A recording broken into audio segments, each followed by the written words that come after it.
ಆತ್ಮೀಯರೇ ನಮಸ್ಕಾರ, ಹೇಗಿದ್ದೀರಿ? ನೋಡಿ, ಇಲ್ಲಿಯವರೆಗೂ SIT ನಡೆದಂಥ ತನಿಖೆಯದ್ದು ಒಂದು ತೂಕ ಆದರೆ ಈಗ ನಡೀತಿರುವಂಥ ತನಿಖೆಯದ್ದೇ ಮತ್ತೊಂದು ತೂಕ. ಯಾಕಂದರೆ ಆ ರೀತಿಯ ಬೆಳವಣಿಗೆಗಳಾಗಿವೆ, ಸಣ್ಣ ಪುಟ್ಟ ಬೆಳವಣಿಗೆಗಳಲ್ಲ.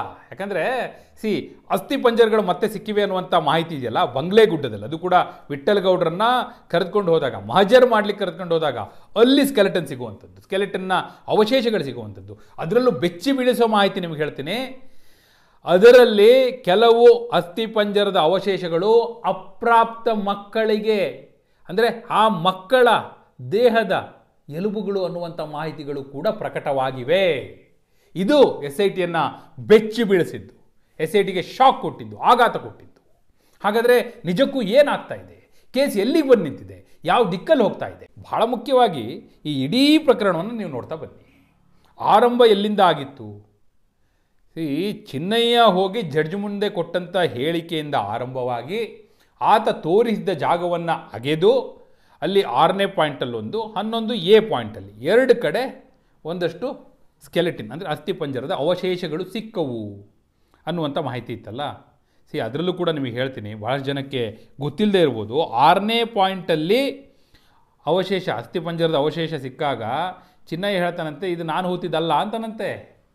ಅಲ್ಲಿ ಯೋಚನೆ ಮಾಡಿ ಆತನ ಉದ್ದೇಶ ಏನಿತ್ತು ಅಂಥೇಳಿ. ಸಿಕ್ಕಾಗಿಯೂ ಕೂಡ ಆತ ಇದು ನಾನು ಹೂತಿದ್ದಲ್ಲ ಅನ್ನುವಂಥ ಹೇಳಿಕೆ ಕೊಟ್ಟಿದ್ದ ಅನ್ನುವಂಥ ಮಾಹಿತಿ. ಮತ್ತೊಂದು 11A ಪಾಯಿಂಟಲ್ಲಿ ಸಿಕ್ಕಾಗಲೂ ಕೂಡ ಇಲ್ಲ ಅಣ್ಣ ಹೇಳಿದ್ದಿದ್ದು ಅನ್ನೋ ಮಾತನ್ನು ಹೇಳಿದ್ದಾನಂತೆ SIT ಅಧಿಕಾರಿಗಳ ಮುಂದೆ. ಅಂದರೆ ಆತನ ಉದ್ದೇಶ ಸಾಕ್ಷಿಗಳು ಸಿಗಬಾರ್ದು ಅನ್ನುವ ದಿಕ್ಕಿನಲ್ಲೇ ಇತ್ತು ಅನ್ನೋದಕ್ಕೆ ಇವೆಲ್ಲವೂ ಕೂಡ ಸಾಕ್ಷಿಯಾಗಿ ಕಣ್ಣೆದುರುಗಡೆ ಬಂದು ನಿಂತಿತ್ತು ಅನ್ನುವಂಥದ್ದು ಆಗಬಂದಂಥ ಮಾಹಿತಿ.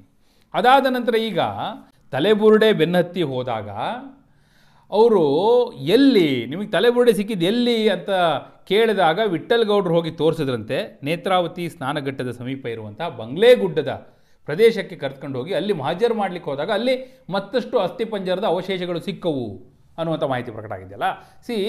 ಅದು ಕೇಸಿಗೆ ಬಹಳ ದೊಡ್ಡ ಟರ್ನ್ನ ಕೊಟ್ಟಿದೆ.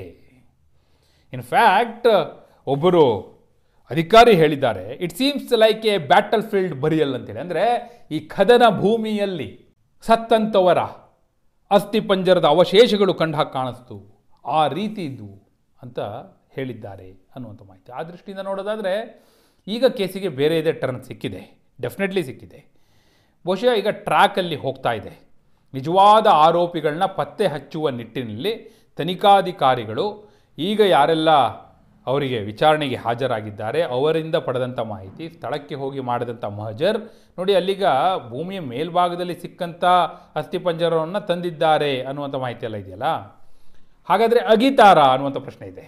ಅಗಿತಾರ ಅಲ್ಲ, ಅಗ್ದು ತೆಗೆದು ನೋಡ್ತಾರ ಮತ್ತೆ ಅಂಥೇಳಿ. ಅದಕ್ಕೆ ನೋಡಿ ಅಲ್ಲಿ ಒಂದಷ್ಟು ಸಮಸ್ಯೆಗಳಿದೆ. ನಿಮಗೆ ನೆನಪಿರ್ಬೋದು, ಈ 13 ಪಾಯಿಂಟನ್ನು ಅಗಿಯುವಾಗಲೇ ಎಂಥ ದೊಡ್ಡ ರಾಜಕೀಯ ಆಗೋಯ್ತು, ಏನು ರಾಜಕೀಯ ಮೇಲಾಟಗಳು ಯಾವ ಲೆವೆಲ್ಲಿಗೆ ಹೋಯಿತು, ಏನು ಸಮಾವೇಶಗಳು ಎಲ್ಲ ನೀವು ನೋಡಿದ್ದೀರಿ. ಅದನ್ನೆಲ್ಲ ಅಬ್ಸರ್ವ್ ಮಾಡಿದರು. ಅದೆಲ್ಲ ಅಬ್ಸರ್ವ್ ಮಾಡಿದ ನಂತರವೇ ಅವರು 13 ಪಾಯಿಂಟ್ ಅಗಿಲಿ, ಅದಾದ ಮೇಲೆ ತನಿಖೆಯ ವರದಿಯನ್ನು ಆಧರಿಸಿ ಮುಂದೆ ಮತ್ತೆ ಅಗಿಯೋದ್ರ ಬಗ್ಗೆ ತೀರ್ಮಾನ ಮಾಡೋಣ ಅಂಥೇಳಿ ತೀರ್ಮಾನ ಕೈಗೊಂಡಿದ್ದರು. ಸರಿ ಆಯಿತು. ಈಗ ವಿಠ್ಠಲ್ ಗೌಡ್ರನ್ನ ಕರೆದುಕೊಂಡು ಹೋದಾಗ ಸ್ಕೆಲೆಟಿನ್ ಕಣ್ಣೆದುರು SIT ಅಧಿಕಾರಿಗಳಿಗೆ ಕಾಣಿಸಿರುವಾಗ ಅವರೇ ಈಗ ಇನಿಷಿಯೇಟಿವ್ ತೆಗೆದುಕೊಂಡು ಅಗೆಸುವಂಥ ಸಾಧ್ಯತೆಗಳಿವೆ. ನಂಬರ್ 1, ಹಾಗೆ ಅವರು ಅಗೆಸಿದಾಗ ಮತ್ತೆ ಅಸ್ಥಿಪಂಜರಗಳು ಸಿಕ್ಕಲ್ಲಿ ಆಗ ತನಿಖೆ ಹೋಗುವ ಹಾದಿ ಇದೆಯಲ್ಲ, ಬಹುಶಃ ನನಗನ್ಸುತ್ತೆ ಕರ್ನಾಟಕ ರಾಜ್ಯದ ಇತಿಹಾಸದಲ್ಲಿ ಕಂಡು ಕೇಳರಿಯದಂತಹ ಬೆಳವಣಿಗೆಗಳು ಘಟಿಸಬಹುದು. ಆಗ್ಬೋದು, ಏನು ಬೇಕಾದರೂ ಆಗ್ಬೋದು ಅಲ್ವಾ? ಯಾರು ಹೇಳಲಿಕ್ಕೆ ಸಾಧ್ಯ? ಹಿಂಗೆ ಆಗುತ್ತೆ ಹಿಂಗಾಗಲ್ಲ ಅಂತಲೇ ಯಾರಾದರೂ ಕೂತ್ಕೊಂಡು ಭವಿಷ್ಯ ಹೇಳಲಿಕ್ಕಾಗುತ್ತಾ? ಆದರೆ ಸಾಧ್ಯತೆಗಳನ್ನ ನಾವು ಅವಲೋಕಿಸಬಹುದು ಅನ್ನುವಂಥದ್ದು.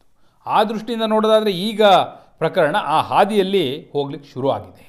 ಮತ್ತು ನೋಡಿ, SITಗೆ ಕೆಲವು ರಿಸ್ಟ್ರಿಕ್ಷನ್ಸ್ ಕೂಡ ಇದೆ. ಯಾಕಂದರೆ ಅವರು case number 39/2025 of Dharmasthala police station transfer to SIT, ಅದರ ಅಡಿಯಲ್ಲೇ ಈಗ ತನಿಖೆಯನ್ನು ಮಾಡ್ತಾ ಇರುವಂಥದ್ದು. ಇದೇ ಕಾರಣಕ್ಕಾಗಿ ನೋಡಿ, ಅವರು ಜಯಂತಿ ಕೊಟ್ಟಂತಹ ದೂರಾಗಿರಬಹುದು, ಅದನ್ನೂ ಕೂಡ ಅವರು ಎಲ್ಲೂ ಕೂಡ FIR ಮಾಡಿಲ್ಲ. ಹಾಗೆ ಐ ವಿಟ್ನೆಸ್ ಕೊಟ್ಟಂಥ ದೂರು, ಸೌಜನ್ಯ ತಾಯಿ ಕುಸುಮಾವತಿಯವರು ಕೊಟ್ಟಂಥ ದೂರು, ಆನೆ ಮಾವುತನ ಪ್ರಕರಣದ ದೂರು, ಈ ಯಾವ ದೂರುಗಳನ್ನು ಕೂಡ ಪ್ರತ್ಯೇಕವಾಗಿ ಅವರು FIR ಮಾಡಿಲ್ಲ. ಈವನ್ ಪುರಂದರಗೌಡ ಹಾಗೂ ತುಕಾರಾಮ್ ಹೋಗಿ ಕೊಟ್ಟಂಥ ದೂರು ನಾವು ಕೂಡ ನೋಡಿದ್ದೇವೆ ಅಂತ ಹೇಳಿ, ಅದು ಯಾವುದನ್ನು ಕೂಡ ಪ್ರತ್ಯೇಕವಾಗಿ FIR ಮಾಡಿಲ್ಲ.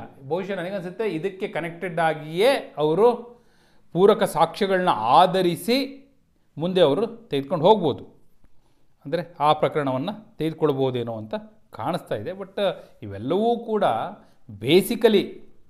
ಬೇಸಿಕಲಿ ಅಲ್ಲಿ 39/2025 ಕೇಸ್ ನಂಬರ್ ಏನಿದೆಯಲ್ಲ ಅದರಲ್ಲೇ ಹೋಗಬೇಕು ಅನ್ನುವ ನಿಟ್ಟಿನಲ್ಲಿ ಸಾಗ್ತಾ ಇದೆ. ಯಾಕೆ ಇಷ್ಟು ತಡ ಆಗ್ತಾ ಇದೆ, ವರದಿ ಏನು ಬರ್ತಾ ಇಲ್ಲ, ಏನಾಗ್ತಾ ಇದೆ, ಇವರೆಲ್ಲ ಹೋಗ್ತಾ ಇದ್ದಾರೆ ವಿಚಾರಣೆಗೆ ಎದುರಿಸ್ತಾ ಇದ್ದಾರೆ, ಇವರೆಲ್ಲ ವಿಚಾರಣೆಗೆ ಹೋಗ್ತಾ ಇದ್ದಾರೆ, ವಿಚಾರಣೆ ಎದುರಿಸ್ತಾ ಇದ್ದಾರೆ, ಹಾಗಾದರೆ ನಿಜವಾಗಿಯೂ ಏನಾಗ್ತಾ ಇದೆ ಅನ್ನೋಂಥ ಪ್ರಶ್ನೆಗಳಿದೆಯಲ್ಲ ಅವೆಲ್ಲವೂ ಕೂಡ ನಿಮಗೆ ಮುಂದೆ ಗೊತ್ತಾಗ್ತಾ ಹೋಗುತ್ತೆ. ಸತ್ಯ ಹೊರಗೆ ಬರಲೇಬೇಕಲ್ವಾ. ನೋಡಿ ಅವ್ರ ಕಾನ್ಫಿಡೆನ್ಸ್ ನೋಡಿ, ಅಲ್ಲಿ ಹೋಗಿ ಬರ್ತಿರೋರ ಆತ್ಮವಿಶ್ವಾಸ ನೋಡಿ, ನಗ್ನಗ್ತಾ ಬರ್ತಾರೆ, ಧೈರ್ಯವಾಗಿ ಮಾತಾಡ್ತಾರೆ. ಅದು ಮನಾಫ್ ಇರ್ಬೋದು, ಜಯಂತ್ ಇರ್ಬೋದು, ಅಭಿಷೇಕ್ ಕೂಡ ಹೊರಗಡೆ ಬಂದು ಮಾತನಾಡಿದ್ದು ನೋಡಿದ್ರು, ಅವ್ರು ಹೋಗಿ ಕಂಪ್ಲೇಂಟ್ ಕೂಡ ಕೊಡುವಂಥ ಪ್ರಯತ್ನ ಮಾಡಿದ್ರು. ಇವೆಲ್ಲವೂ ಕೂಡ ನೋಡಿದ್ರೆ ಅವರು ಅಂದರೆ ನಾವೆಲ್ಲದಕ್ಕೂ ಸಿದ್ಧರಾಗಿಯೇ ನಿಂತಿದ್ದೇವೆ, ನಮಗೇನಾದರೂ ಶಿಕ್ಷೆ ಆದರೂ ರೆಡಿ ಅನ್ನುವಂಥ ಮಾತನ್ನು ಆಡಿದ್ದಾರೆ. ಅವ್ರು ಏನು ಹೇಳ್ತಾರೆ, ಕಾನೂನಿನ ಅರಿವಿಲ್ಲದೆ ಯಾರಾದರೂ ಏನಾದರೂ ತಪ್ಪೆಸಗಿದ್ರೆ ಶಿಕ್ಷೆಯೂ ಆಗ್ಬೋದು, ಆಗಲಿ ಅಂತಾರೆ.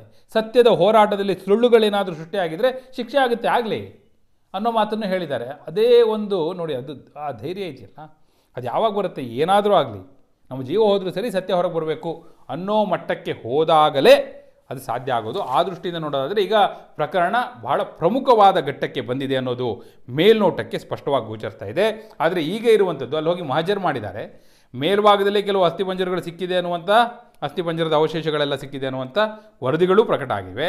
ಆ ಜಾಗವನ್ನು ಅಗಿಯಬೇಕಾ, ಮತ್ತೆ ಅಗೆದು ನೋಡಬೇಕಾ, ಅಗೆದು ನೋಡಿದ್ರೆ ಏನಾದರೂ ಸಾಕ್ಷಿಗಳು ಸಿಗ್ಬೋದಾ, ಮತ್ತಷ್ಟು ಅಸ್ಥಿಪಂಜರವು ಅವಶೇಷಗಳು ಸಿಗ್ಬೋದಾ, ನಿಜವಾದ ಆರೋಪಿಯನ್ನು ಕಂಡು ಹಿಡಿಯುವಲ್ಲಿ ಅದು ಪೂರಕ ಸಾಕ್ಷ್ಯ ಆಗಬಹುದಾ?